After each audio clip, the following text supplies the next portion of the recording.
Hello friends, welcome back to my new video. आज मैं आपके लिए अध्याय 12 की रिवीजन क्लास लेकर आई हूँ। ठीक है। और अध्याय 12 में हमने धारा 200 से लेकर 297 तक कंप्लीट कर लिया था। आज उन सारी जो धाराएं हैं, 98 धाराएं, उनका एक ही पेज के अंदर मैं रिवीजन लेकर आई हूँ। क्योंकि लास्ट टाइम में जब आपके एग्जाम होंगे तो आप सारी जो अलग अलग PDF में संभालना, आप इस एक पेज का रिवीजन कर लेना, लेकिन डिटेल आपको याद होनी चाहिए। ठीक है। मैंने इसमें सिर्फ की पॉइंट्स लिए जिनको आपको लास्ट में याद करके जाना है। इनकी डिटेल आपको अलग से याद रहनी चाहिए जो मैंने आपको करवाई थी। ठीक है। और जो इस क्लास को पहली बार देख रहा है वो चैनल सब्सक्राइब कर ले, और ये वीडियो देखने से पहले इसकी डिटेल वीडियो जरूर देख लेना, वरना आपको ये क्लास समझ में नहीं आएगी कि मैम क्या बता रहे हैं। ठीक है। तो जिसने देखी है उनको ये क्लास अच्छे से समझ में आ जाएगी, क्योंकि ये क्या है, रिविजन क्लास है। ठीक है। और ये सिर्फ की पॉइंट्स है जो आपको लास्ट टाइम पर हेल्प करेंगे। ठीक है। तो चलिए बिना देर के हम स्टार्ट करते हैं आज की क्लास। और ये क्लास पसंद आए तो प्लीज़ इसको लाइक कीजिए, अपने दोस्तों के साथ शेयर कीजिए, और अभी तक चैनल सब्सक्राइब नहीं किया तो चैनल सब्सक्राइब कर लीजिए। ठीक है। चलिए बिना देर के स्टार्ट करते हैं आज की क्लास। देखिए, रिवीजन क्लास में है धारा 200 से लेकर 297। मैंने दो चीज़ें याद रखनी है आपको। सबसे पहले धारा 200 से स्टार्ट होते हैं, तो 200 से लेकर 207 तक, 200 से लेकर 207, फिर बीच में 3 धाराएं, 3 मिनट का ब्रेक, और फिर 211 से लेकर 216 तक, यानी कि 200 से लेकर 216 तक क्या है, नाली व्यवस्था है। आपको कैसे याद रखना है, 200 से लेकर 216 तक क्या है, नाली व्यवस्था है। लेकिन बीच में जब हम साथ साथ चल रहे हैं, यानी कि 7 तक, हम साथ साथ चले 7 तक, फिर हमें 3 मिनट का ब्रेक लेना है, यानी कि 3 धाराएं अलग से याद करनी है बीच में। वापस से 211 के बाद में 216 तक नाली व्यवस्था है। ठीक है। तो कुल मिलाकर 200 से लेकर 216 तक नाली व्यवस्था है। बीच में 7 के बाद में 3 मिनट का ब्रेक, यानी कि 3 धाराएं अलग याद करनी है। फिर से 16 तक क्या है, नाली व्यवस्था है। ठीक है। चलिए स्टार्ट करते हैं। 200 में क्या है, नाली पर नगरपालिका का नियंत्रण, यानी कि नगरपालिका के क्षेत्र में जितनी भी नालियाँ होगी उस पर किसका नियंत्रण होगा, नगरपालिका का नियंत्रण होगा। ठीक है। 201 में नाली निर्माण की शक्ति, जब नियंत्रण नगरपालिका का, तो निर्माण की शक्ति किसकी होगी, नगरपालिका की होगी। फिर उस नगरपालिका की नालियों से प्रभावी जल निकासी की व्यवस्था भी कौन करेगी, नगरपालिका करेगी। 202 के अंदर, 203 के अंदर नगरपालिका नालियों के अंदर हम अपनी नालियों का पानी क्या कर सकते, ड्रेन कर सकते हैं, हमारा अधिकार है। 204 के अंदर मल की और वर्षा की नाली पृथक पृथक होनी चाहिए। 205 के अंदर खाली प्लॉट में से नाली निकाली जा सकती है, उसे तो नगरपालिका की अनुमति लेनी होगी। क्या शर्तें थी वो मैंने आपको अंदर बताई है, इसकी डिटेल देखना। ठीक है। 216 के अंदर उस खाली प्लॉट में जिसमें नाली निकाली उसका निर्माण कार्य फटाफट जल्दी से करे ताकि दूसरे व्यक्ति को परेशानी नहीं हो। 207 के अंदर जिस खाली प्लॉट से नाली निकाली है उस पर भवन निर्माण की आज्ञा। ठीक है। फिर 7 के बाद में हम थोड़ा सा सांस ले लेते हैं, फिर 3 जो बीच में अलग शौचालय की बात कर लेते हैं। तो 8 के अंदर शौचालय व्यवस्था, 9 के अंदर 209 के अंदर सार्वजनिक स्तर पर शौचालय की व्यवस्था। ये तो शौचालय व्यवस्था का है भवनों के अंदर, सार्वजनिक स्थल पर शौचालय की व्यवस्था। और जो 10 के अंदर सार्वजनिक स्थल पर शौचालय है उनके रखरखाव का खर्चा किससे वसूलेगी, नगरपालिका। ठीक है। ये सारी बातें हैं। फिर वापस से हम आ जाते हैं हमारी नाली व्यवस्था पर। 211 के अंदर प्राइवेट नालियों को बंद करना, 212 में अप्राधिकृत यानी कि गैर कानूनी नालियों को बंद करना, 213 में नगरपालिका नालियों पर अतिक्रमण, और 214 के अंदर नालियों का निरीक्षण, और 215 के अंदर कुछ ऐसे कार्य जो नगरपालिका स्वयं करती है। तो 13 के अंदर नगरपालिका नाली अतिक्रमण, निरीक्षण, और फिर कुछ ऐसे कार्य जो नगरपालिका स्वयं करती है। 16 के अंदर 16 वाटर चैनल, 16 वाटर चैनल। ठीक है। फिर ये नेक्स्ट है हमारा 217। ठीक है। 16 तक हमने नाली व्यवस्था और वाटर चैनल जो एक प्रकार की जल नाली की बात करता है। ठीक है। तो फिर नेक्स्ट हम देखते हैं 217 में मैंने आपको याद करवाया था कि 17 से याद करना खतरा। खतरा किससे होगा, जो व्यवसायिक जो भी फैक्ट्री वगैरह है उनसे जो बहिस्तरा होगा, उनसे जो मटेरियल निकलेगा वो खतरनाक होगा, तो उसे तो उसको नगरपालिका के नाले में बहाने की अनुमति कौन देगी, नगरपालिका देती है। लेकिन उसके लिए जो उपबंध है वो किसमें, 218 में। तो 17 और 18 में क्या है, व्यवसायिक बहिस्तरा। 19 और 20 के अंदर क्या है कि 19 के अंदर तो है नगरपालिका की नाली है और उसके ऊपर से कोई पुलिया बनानी है, कोई मार्ग निकालना है रेलवे को चाहे किसी को भी, तो उसको किससे अनुमति लेनी होगी, नगरपालिका से। तो इस हेतु रेलवे को अनुमति लेनी होगी, और जब रेलवे से अगर नाली निकालनी है नगरपालिका को तो उसको रेलवे से अनुमति लेनी होगी। तो इसमें तो रेलवे अनुमति ले रहा है किससे, नगरपालिका से, और इसमें नगरपालिका अनुमति ले रही है किससे, रेलवे से। ठीक है। फिर 21 में मैंने याद करवाया था कि 21 स्पेशल है। 21 क्या है, स्पेशल है, क्योंकि इसके अंदर 3 धाराओं का मिश्रण है, 5, 6 और 7। 205 और 206 और 207 का मिश्रण किसमें है, 221 के अंदर है। ठीक है। फिर 222 के अंदर क्या है कि दायी व्यक्ति को नोटिस के बाद सीएमओ द्वारा कार्य, यानी कि मैंने याद करवाया था 2-2-2, यानी कि सारे कार्य 2-2 करके सबने बांट दिए। सीएमओ ने सारे कार्य क्या कर दिए, 2-2 करके सब में बांट दिए। तो सीएमओ खुद तो कुछ कार्य कर ले, तो सीएमओ क्या करता है, सबको 2-2 कार्य बांट कर नोटिस देकर कार्य बांट देता है, लेकिन जब वो कार्य नहीं करते तो सीएमओ कार्य खुद करता है। 23 और 24 के अंदर मैंने याद करवाया था कि 23 यानी कि कुछ विशेष कार्य होते हैं जिनके लिए जो कार्य किससे करवाए जाते हैं, जो लाइसेंस प्राप्त प्लम्बर होते हैं उससे ही करवाए जाने हैं। तो कैसे याद करना है कि आपके पास कुछ विशेष कार्य करने के लिए 2-3 क्या होने चाहिए, लाइसेंस होने चाहिए। आपके पास 2-3 लाइसेंस होंगे तभी आपसे विशेष कार्य करवाए जाएंगे। 2-3 लाइसेंस होना चाहिए। और कुछ कार्य ऐसे होते हैं यानी कि नगरपालिका की संपत्ति कुछ होती है, पोल वगैरह, तो उनको नुकसान नहीं पहुंचाना किसके अंदर है, 224 के अंदर। तो कुछ कार्य विशेष कार्य प्लम्बर से ही करवाना, और कुछ कार्य पर प्रतिबंध, यानी कि कुछ कार्य कोई ना करे, मतलब कि जो नगरपालिका की संपत्ति उनको नुकसान नहीं पहुंचाए। 225 के अंदर है मल वहन कार्य, यानी कि मल वहन से संबंधित जो भी कार्य है उनका क्रियान्वयन कौन करवाती है, नगरपालिका, किसको टेंडर देकर करवाती है। ठीक है। 226 से लेकर 231 तक क्या है, ठोस अपशिष्ट प्रबंध है। तो 226 से लेकर 231 तक क्या है, ठोस अपशिष्ट। कैसे याद करेंगे, सबसे पहले तो है ठोस अपशिष्टों का प्रबंधन और हस्तन। 26 में क्या है, ठोस अपशिष्टों का प्रबंधन हस्तन। एक याद रखिएगा, आगे के अपने आप याद हो जाएंगे। कैसे, ठोस अपशिष्ट का प्रबंधन और हस्तन किसका करते हुए, नगरपालिका का। जब उनका ठोस अपशिष्टों का प्रबंधन और हस्तन कर रही है तो उनके बिलों का संग्रहण और प्रभार संग्रहण भी कौन करेगी, नगरपालिका करेगी। जब सारे कार्य इनकी नगरपालिका कर रही है तो ठोस अपशिष्ट संपत्ति किसकी होगी, नगरपालिका की। और जब ठोस अपशिष्ट नगरपालिका की संपत्ति है तो चाहे जैसे उसको डिस्पोजल कर सकती है, तो उसके लिए स्थान निर्धारण कौन करेगी, नगरपालिका। और जब ठोस अपशिष्ट होते हैं तो जहाँ से वो उत्पन्न होते हैं वहीं पर उनका क्या करना होगा, भंडारण करना होगा। यानी कि आपके घरों में कचरा हो रहा है तो वहीं पर उसका भंडारण कर ले, फिर नगरपालिका के जहाँ पर डाल देना है। ठीक है। फिर उसके बाद में है कि मैंने कहा जहाँ पर उत्पन्न हो रहा है वहीं भंडारण करना है। तो जो सोसाइटी और अपार्टमेंट वगैरह है वहाँ पर ठोस अपशिष्ट हो रहा है तो उनका प्रबंधन कौन करेगी, सोसाइटी और अपार्टमेंट ही करेगी। ठीक है। 232 और 33 जो है उसमें कुछ प्रकार के दंड है या प्रतिषेध है। कैसे, 232 के अंदर प्रतिषेध है कि यानी कि जो सार्वजनिक स्थल वगैरह है उनको दूषित नहीं करे, ऐसे क्या है, प्रतिषेध है। ठीक है। और 233 के अंदर क्या है, मार्गों को गंदा करने पर दंड है। यानी कि इनमें क्या है, प्रतिषेध यानी कि पाबंदी और दंड है। क्या है, प्रतिषेध और दंड है। किसका दंड है कि एक तो सार्वजनिक स्थलों को गंदा नहीं करे और सार्वजनिक मार्गों को गंदा नहीं करे, उस पर आपका प्रतिषेध और दंड है। 234 और 35 में क्या है, मैंने याद कराया था। 234 में याद रखना जीव चिकित्सा और 235 के अंदर परिसंकट में अपशिष्ट। 234 में जीव चिकित्सा अपशिष्ट का प्रबंधन और 235 में परिसंकट में अपशिष्ट का प्रबंधन। ठीक है। फिर आता है हमारा 236। 236 में है 36 का आंकड़ा है किसका, नगरपालिका का, और उन भवनों के स्वामियों का जो अपने भवनों का हिस्सा जो है बाहर निकाल के रखते हैं। तो 36 का आंकड़ा रहता है। जब आप अपने भवनों की जो सीमा होती है उससे बाहर अगर बहिर्गत बाहर कुछ छज्जा वगैरह निकाल लेते हैं तो आपका 36 का आंकड़ा रहता है ना। फिर हमेशा लड़ाई होती रहती है किसे, नगरपालिका से, कि आप बाहर जो भाग है वो नुकसान पहुंचाता है दूसरे लोगों को। ठीक है। तो बहिर्गत भाग हेतु आ गया किसे, नगरपालिका से। 36 का आंकड़ा याद रखना। ठीक है। 37 के अंदर है वर्षा जल हेतु द्रोणी।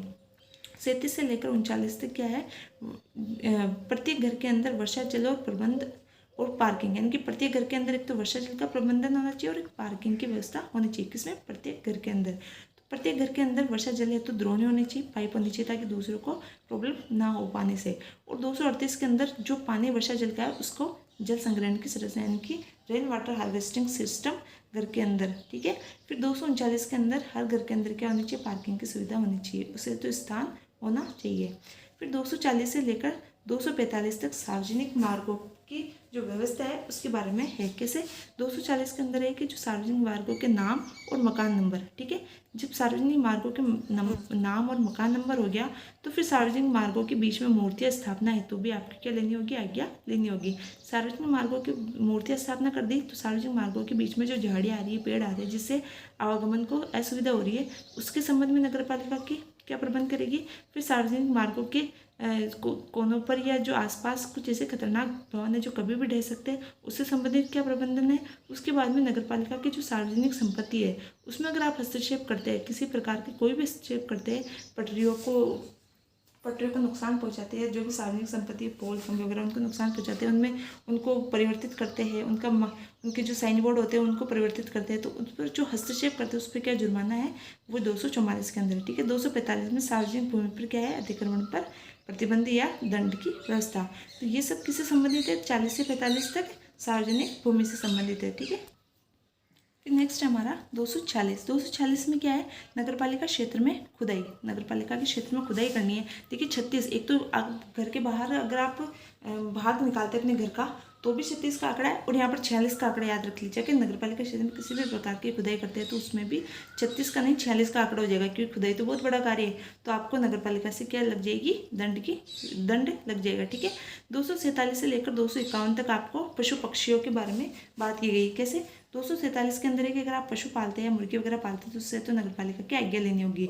अगर आज्ञा नहीं लेते तो उनको जब्त कर लिया जाएगा। 248 में 249 के अंदर अगर आप जो पालते हैं पशु पक्षी उनको संक्रमित हो जाते हैं तो उस पर नगरपालिका क्या कार्यवाही करेगी। 250 के अंदर है कि जो आप पशु पक्षी वगैरह पालते हैं अगर वो आस पड़ोस के लिए न्यूसेंस पैदा करते हैं, जब संक्रमित हो जाएंगे तो आस पड़ोस के लिए क्या पैदा करेंगे? न्यूसेंस पैदा करेंगे।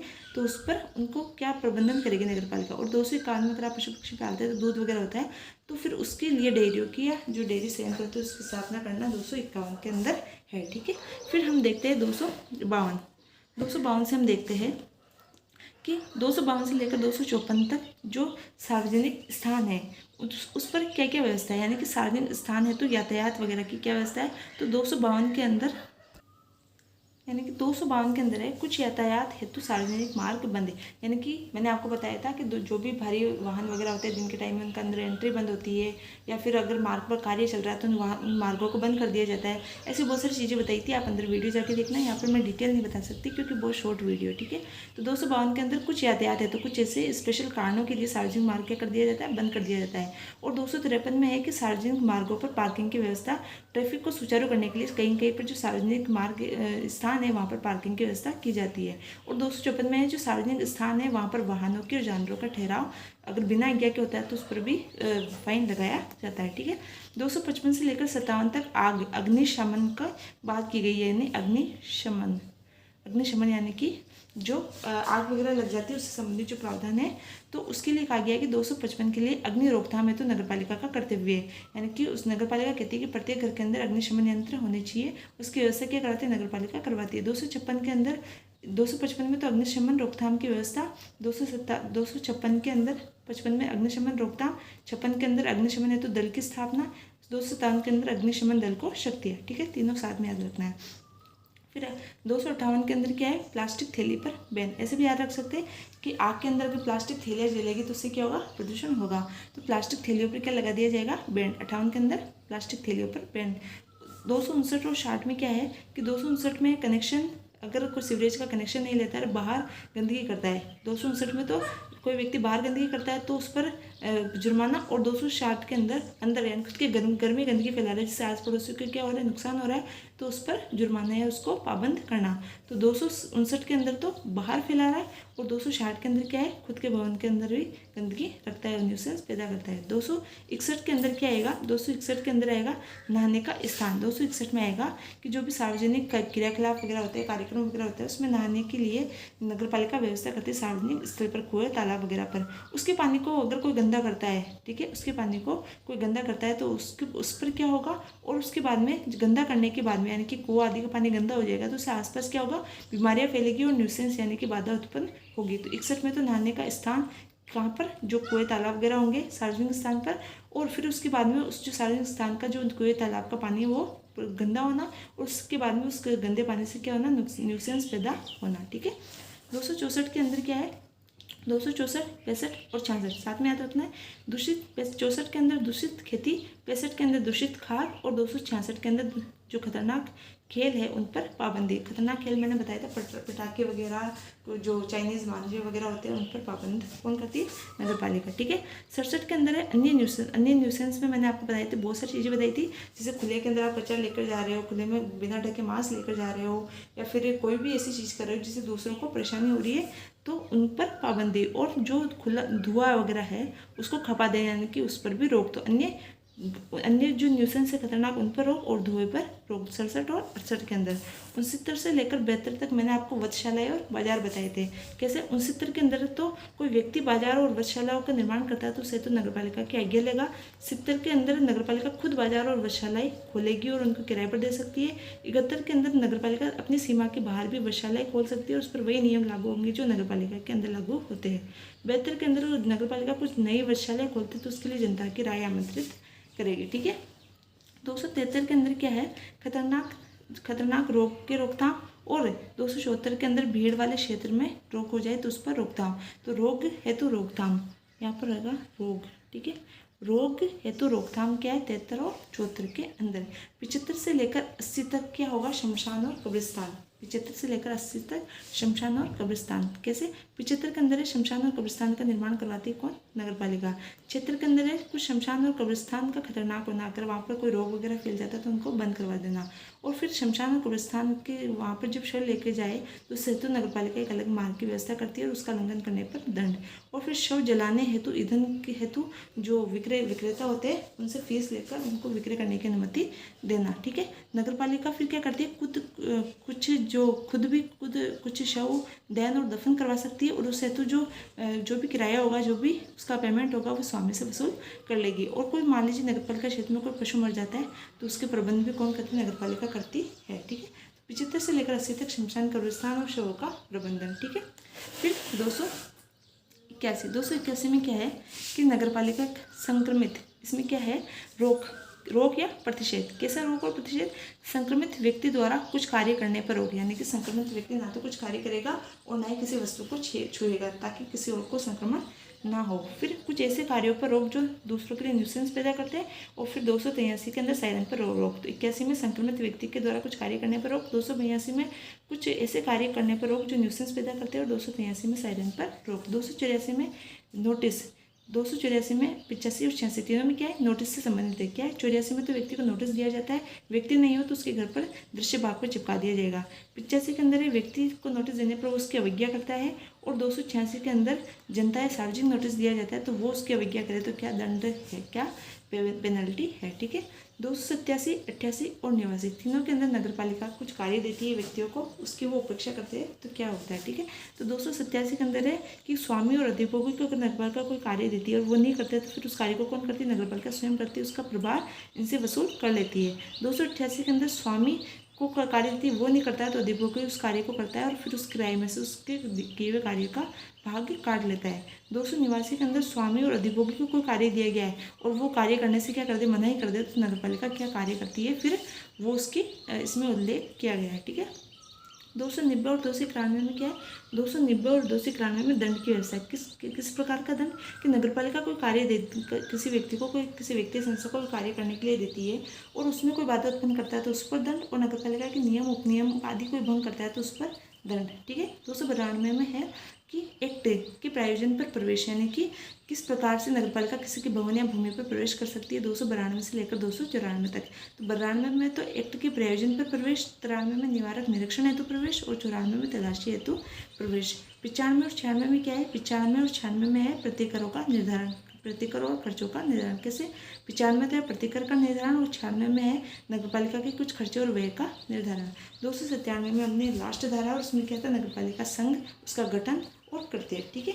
तो कैसी लगी आपकी वीडियो कमेंट करके बताना और इसको लास्ट टाइम में देख जाना ताकि आपके रिविज़न हो सके। मैंने पूरी कोशिश की है कि आपको हल्की फुल्की इसमें जानकारी भी दी है और आई होप आपकी वीडियो पसंद आई होगी। तो मिलते हैं नेक्स्ट वीडियो में। Thank you.